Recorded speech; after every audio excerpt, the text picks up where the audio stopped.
Halo rekan-rekan, ketemu lagi dengan saya Vandana dan pada kesempatan kali ini saya akan kembali mereview sebuah buku.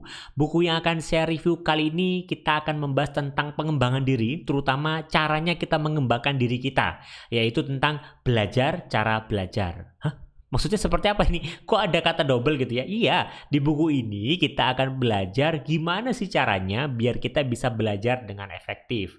Kenapa kok kita perlu sih tahu cara kita belajar? Ya karena belajar itu merupakan keahlian paling penting bagi manusia modern di tengah kondisi saat ini. Dan untuk itu gak usah berlama-lama, yuk kita mulai review buku kali ini. Bukunya ditulis oleh 3 orang yang mereka itu semuanya merupakan part penting atau tokoh di Pahamify. Nah, yang pertama adalah Syarif Raushan Fikri yang merupakan CEO dari Pahamify. Ia menjadi mahasiswa teknik elektro ITB di usia 15 tahun. Sangat muda sekali. Dan memang dia aktif berbagi melalui kanal YouTube Hujan Tanda Tanya. Silakan dilihat di YouTube-nya.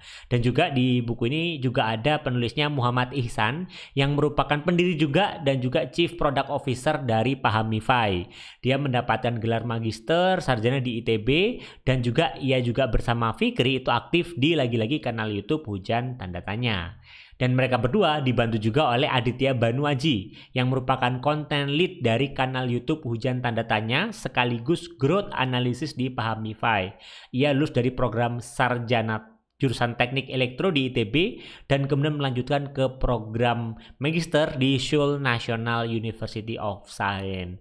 Nah, memang ketiga ini adalah tokoh-tokoh pembelajar yang akhirnya membagikan apa aja sih cara-cara yang bisa kita manfaatkan biar kita bisa menjadi pribadi pembelajar yang efektif dan dengan cara yang mudah. Buku ini tentang apa sih bagi rekan-rekan yang mungkin juga penasaran? Buku ini tuh akan mengajak kita untuk belajar dengan cara mempelajari cara belajar. Karena konon katanya di era seperti saat ini perubahan di mana-mana, segala sesuatu itu sangat berkembang sedemikian cepatnya. Kadang kita nggak tahu besok itu apalagi penemuan yang ada. Kadang kita nggak tahu apakah besok pekerjaan kita masih ada gitu ya. Di tengah kondisi yang penuh dengan cepat dan ketidakpastian ini yang bisa membuat kita beradaptasi dan bertahan konon katanya adalah mereka yang terus belajar. Terutama di sini belajar untuk menyesuaikan diri dengan sekitarnya. Maka kalau kita itu nggak mau ketinggalan, kita nggak mau menjadi orang yang kudet atau kurang update, kita pingin agar kita itu kemampuan kita tetap bisa digunakan di industri apapun industrinya, kita harus memastikan kita terus belajar dan mengeksplor segala macam peluang yang ada di sekitar kita. Dan buku ini bisa membantu kita untuk menjadi awalan. Kira-kira apa dan bagaimana saya perlu belajar. Gambaran isi bukunya ada 5 langkah dalam hal kita itu belajar cara belajar. Yang pertama adalah kita harus tahu dulu dan kita harus cari tahu kenapa ya harus belajar cara belajar kita sendiri. Dan langkah kedua itu kita mulai menentukan tujuan apa yang diinginkan sih dengan kita belajar. Di langkah ketiga kita akan membahas tentang memasang pola pikir untuk maju. Kita mau belajar, kalau kita nggak punya pola pikir maju ya belajarnya akhirnya malas-malesan seperti itu. Di bagian keempat atau langkah keempat kita akan membahas tentang membangun sistem yang mendukung pembelajaran kita. Karena belajar itu akan berjalan efektif kalau ada sistem yang mendukungnya. Dan di langkah kelima akan membahas tentang menggunakan teknik belajar yang pas dan sesuai dengan diri kita. Tuh, selanjutnya kita mulai pembahasan masing-masing bagiannya. Nah, di bagian pertama atau langkah pertama ini kita harus mencari tahu kenapa sih kita harus belajar cara belajar. Di bagian pertama ini dibuka dengan pendapat dari John Maynard Keynes tentang kedepannya teknologi itu akan membuat makin banyak pengangguran teknologi, yaitu pengangguran yang disebabkan karena industri itu sudah tidak menggunakan tenaga manusia. Industri itu menggunakan mesin, menggunakan sistem sehingga akhirnya tenaga manusia tidak digunakan kembali. Makanya istilahnya adalah pengangguran teknologi. Pengangguran yang muncul ya karena industri itu menyerap makin sedikit lapangan kerja atau makin sedikit sumber daya yang diserap. Cara belajar yang salah mesti dibagian juga ya membuat kita itu tidak bisa beradaptasi. Karena bahkan kalau kita cara belajar kita salah, kita nggak nyaman, kita frustasi, kita tertekan, kita pusing, akhirnya kita merasa bodoh, kita merasa tidak bisa apa-apa. Padahal bukan kita bodoh, tapi kita hanya belum tahu gimana sih cara belajar yang tepat bagi diri kita. Maka memahami dan mempelajari cara kita belajar itu menjadi satu hal yang penting dan wajib. Karena kalau kita nggak belajar, ya kita nggak bisa bertahan. Kalau kita nggak bisa bertahan, kita nggak bisa beradaptasi. Seperti itu. Di bagian kedua buku ini akan membahas tentang setelah kita tahu dan kita mempelajari cara kita belajar, kita mulai dengan men-setting tujuan atau goals. Apa sih tujuan yang diinginkan dengan belajar? Karena kalau kita nggak punya tujuan, ya kita akan bingung kita mau belajar apa. Kita nggak tahu mana yang kita fokuskan. Untuk bisa memastikan pembelajaran kita itu efektif, pembelajaran kita itu nggak sia-sia, artinya benar-benar menghasilkan dampak, kita perlu menentukan kenapa kita perlu belajar, tujuannya apa. Apakah untuk mencari pekerjaan? Apakah kemudian agar kita hidup bahagia, atau apakah agar kita itu bisa lulus tes masuk ke perguruan tinggi negeri contohnya. Nah, nanti kita menentukan tujuan kita belajar. Kenapa? Biar kita fokus dan kita jadi kebayang kita perlu melakukan apa. Di bagian ini juga akan dibahas tentang konsep tujuan hidup dari orang-orang Jepang, yaitu Ikigai. Jadi Ikigai itu kan memadukan antara apa yang kita sukai, apa yang kita bisa, apa yang dibutuhkan lingkungan kita, dan apa yang bisa kalau kita lakukan itu mendapatkan imbalan. Nah, maka bisa jadi tujuan belajar kita juga ditentukan dengan menggunakan konsep Ikigai tadi. Kira-kira apa yang kita sukai buat kita belajar ya? Apa yang kita bisa sehingga kita perlu belajar lagi, dan apa yang dibutuhkan sehingga kita perlu belajar lagi, dan apa yang perlu kita pelajari sehingga apa yang kita pelajari tadi bisa mendatangkan imbalan bagi diri kita. Di bagian ketiga atau langkah ketiga, setelah kita kemudian menentukan tujuan kenapa kita perlu belajar yang spesifik, kita harus memasang pola pikir kita itu untuk maju. Di bagian ini akan membahas tentang pentingnya kita itu memelihara rasa penasaran.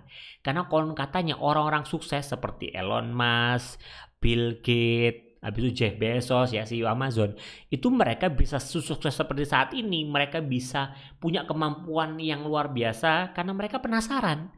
Mereka penasaran sesuatu yang baru, mereka explore, mereka belajar, mereka menemukan hal yang baru. Maka kalau kita mau maju, kita mau bertumbuh, ya pastikan kita memelihara rasa penasaran. Jangan ngeliat sesuatu ya udah gitu doang, tapi pastikan kita penasaran, itu ada apa? Kenapa seperti itu? Apa yang bisa dilakukan biar seperti itu? Selain memelihara rasa penasaran, di bagian ini juga dibahas tentang pentingnya kita itu menumbuhkan fokus. Terutama fokus pada hal-hal yang bisa kita kendalikan. Kalau di sekitar kita itu ada hal yang nggak bisa kita kendalikan, ya jangan kita fokus ke sana. Karena apa? Karena kita pasti akan frustasi. Ngapain kita mengusahakan sesuatu yang kita nggak punya kendali, yang itu dipengaruhi sama banyak faktor. Contoh misalkan kita ingin agar kita itu bisa nyaman belajar, ya fokus saja pada apa yang bisa kita kendalikan. Ya kita memilih kita mau belajar di mana, kita milih bagaimana cara kita belajar dan lainnya. Fokus saja pada apa yang bisa kita lakukan. Gak usah fokus pada ini kalau di luar ada gangguan, ya kan kadang kita nggak bisa ya meminimalisir gangguan yang ada dalam diri kita. Yang bisa kita lakukan adalah apa? Menghindarinya kah atau yang lainnya. Jangan menyalahkan orang lain karena itu ada di luar kendali kita. Nah, berfokus pada usaha yang bisa kita lakukan itu penting.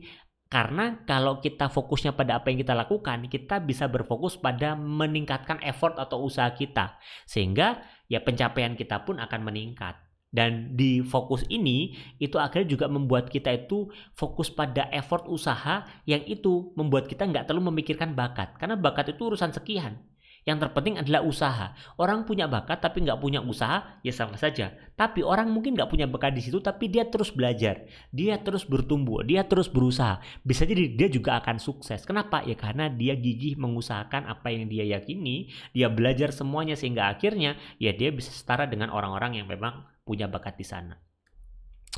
Di bagian keempat, ini kita membahas tentang pentingnya membangun sistem. Kadang kita sudah tahu tujuan kita belajar apa, kita sudah tahu kenapa kita perlu belajar, kita sudah tahu cara kita belajar. Tapi karena nggak ada sistemnya, sesuatu yang mempermudah kita buat belajar, ya akhirnya kita akan bingung. Maka di bagian di sini adalah kita perlu membangun namanya sistem belajar. Contohnya, kalau misalkan rekan-rekan ingin belajar untuk masuk ke perguruan tinggi. Sistem itu adalah semua yang mendukung kita untuk mencapai tujuan tersebut. Seperti, ya kita harus memastikan kita belajar rutin, kita bikin mekanisme belajar rutin kita ikut tryout sehingga kita dipaksa untuk belajar ya, memahami soal-soalnya, kita berlatih soal-soalnya, dan kita diskusi dengan orang-orang yang sudah bisa capai perguruan tinggi negeri yang kita inginkan tadi itu. Maka kita perlu menciptakan sistem yang membuat kita mudah untuk kita mencapai tujuan kita dan untuk memastikan kita bisa belajar dengan lebih baik ketimbang ketika yang biasanya seperti itu. Dan terakhir di bagian kelima, setelah kita kemudian tadi di bagian 4 kita tahu, kita sudah bikin sistemnya, ya kita pakai teknik belajar yang pas ini. Nah, di bagian ini tuh membahas gaya belajar apa sih yang biasanya ada dalam diri individu yang biasanya dia maksimalkan sehingga dia belajarnya itu bisa efektif. Nah, menurut Honey Mumford ada 4 cara belajar itu berdasarkan pada subjek pembelajarannya. Yang pertama ada tipe aktivis. Tipe aktivis ini dia belajar sambil praktek, sukanya praktek langsung, praktekin aja langsung gitu ya. Yang kedua adalah teoris. Teoris ini adalah bukan teroris ya, tapi teoris itu belajar sambil dia tuh menggali teori. Bener nggak sih seperti ini? Maka dia menggali teorinya di mana. Setelah itu ada juga cara belajarnya pragmatis, yaitu belajar sama hal-hal yang ada nilai pragmatisnya. Belajar yang ya apa ya, praktisnya seperti apa sih, praktisnya seperti apa, dia maunya belajarnya dapat yang praktis-praktis lah. Jadi kalau ada buku tebel dia maunya yang praktis-praktis aja, antara rangkumannya atau dilihat orang yang sudah pernah membaca dan dia minta dibagikan seperti itu. Dan yang terakhir cara belajar yang keempat adalah reflektor, yaitu belajar sambil dia mengamati dan menganalisa. Jadi belajarnya itu nggak bisa di dalam ruangan tapi langsung harus mengamati atau lewat video mengamati prosesnya, dan dengan begitu dia akan bisa belajar. Maka kita perlu tahu dan memilih cara belajar kita itu yang mana sehingga belajar kita berjalan dengan lebih efektif. Nah, di bagian ini juga selain teknik belajar yang pas, dibahas juga tentang pentingnya kita punya mentor. Karena belajar itu kadang kita juga perlu tahu dan perlu belajar dari orang yang sudah menjalani. Maka kita butuh mentor, kita bisa tanya. Jadi, kalau seperti ini seperti apa? Kalau seperti itu seperti apa? Kita tanyakan terus. Sehingga akhirnya kita bisa belajar dari mentor kita. Minimal kita belajar agar kita nggak melakukan kesalahan yang sama seperti mentor kita. Itu juga menjadi teknik belajar yang pas bagi diri kita. Nah, kesimpulannya adalah buku ini tuh mengajak kita juga untuk refleksi secara nggak langsung. Seberapa paham sih kita dengan cara belajar kita yang pas saat ini? Apakah kita itu sudah belajar dengan cara yang pas? Sudah tepatkah belajarnya? Atau apakah kita sudah tahu cara belajar kita seperti apa? Jangan-jangan kita cuman belajar tapi kita nggak tahu sebenarnya yang pas buat kita tuh belajar seperti apa. Nah, buku ini tuh menjawab beberapa pertanyaan di atas. Di dalamnya itu nanti kita akan diajak untuk melihat, saya seperti ini nggak ya? Saya seperti itu nggak ya? Dengan menggunakan visualisasi-visualisasi yang menarik ya dan bikin kita tertarik. Buku ini tuh nggak banyak tulisan, justru nanti setiap kali tulisan di halaman ada gambar-gambarnya sehingga mempermudah kita untuk melakukan visualisasi untuk memahami konsepnya. Jadi bagi rekan-rekan yang ingin dapat insight gimana sih cara belajar yang pas buat diri kita sendiri, yuk disimak bukunya. Ini ada di toko-toko buku online terdekat. Mungkin itu yang bisa saya bagikan di kesempatan kali ini. Moga-moga bermanfaat dan sampai ketemu di review buku selanjutnya.